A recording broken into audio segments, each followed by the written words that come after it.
সব জল্পনা কল্পনার অবসান ঘটিয়ে 2026 টি-20 বিশ্বকাপ থেকে বাংলাদেশকে বাদ দিয়েছে আইসিসি। আসন্ন বিশ্বকাপে অংশ নিচ্ছে না বাংলাদেশ। টাইগারদের জায়গা নিয়েছে স্কটল্যান্ড। এই সিদ্ধান্তের পর থেকে নতুন করে আলোচনায় এসেছে পাকিস্তানের অবস্থান। তারা কি বিশ্বকাপ বয়কট করবে? এই পুরো লড়াইয়ে শুরু থেকেই পাকিস্তানকে পাশে পেয়েছে বাংলাদেশ। বান্ডেল থাকলে প্রতি সেনমানিতে টাকা বাঁচবে। বিকাশ সেনমানি বান্ডেল কিনে জিতুন প্রতি লেনদেনে। আইসিসির সভায় একমাত্র পাকিস্তানি বাংলাদেশের পক্ষে ভোট দিয়েছিল।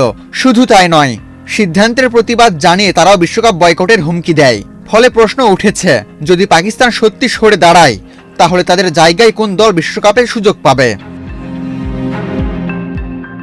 বাংলাদেশ বাদ পড়ায় সুযোগ পেয়েছে স্কটল্যান্ড।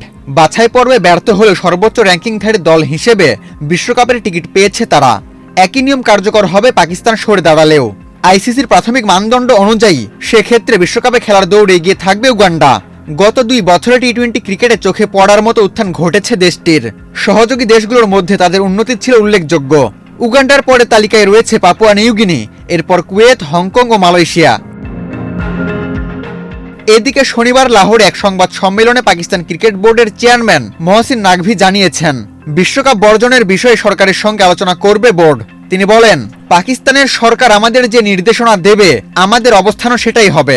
প্রধানমন্ত্রী এখন দেশে নেই, তিনি ফিরে এলে আমরা চূড়ান্ত সিদ্ধান্ত জানাবো। এটি পুরোপুরি সরকারের সিদ্ধান্ত। আমরা সরকারের সিদ্ধান্ত মানি, আইসিসির নয়। বাংলাদেশের পাশাপাশি যদি পাকিস্তানও বিশ্বকাপ থেকে সরে দাঁড়ায় তাহলে বড় ধরনের আর্থিক ক্ষতির মুখে পড়বে ভারত ও আইসিসি। কারণ ক্রিকেটের প্রতিটি বৈশ্বিক টুর্নামেন্টে ভারত পাকিস্তান ম্যাচকে ঘিরে আলাদা করে মার্কেটিং করে আইসিসি। প্রায় প্রতিটি আসরে 2 দলকে একই গ্রুপে রাখা হয়। এর কারণও স্পষ্ট, বিশ্বকাপে এই একটি ম্যাচকে ঘিরে দর্শকদের আগ্রহ সবচেয়ে বেশি। টিকিট বিক্রি, ভিউয়ারশিপ এবং স্পন্সরশিপ সবকিছু এই ম্যাচকে ঘিরে সর্বোচ্চ দামে বিক্রি করা যায়। ফলে বাংলাদেশের পাশাপাশি পাকিস্তানও না খেললে গ্ল্যামার হারানোর পাশাপাশি আর্থিক দিক থেকেও বড় ধাক্কা খাবে ক্রিকেটের সর্বোচ্চ নিয়ন্ত্রক সংস্থা।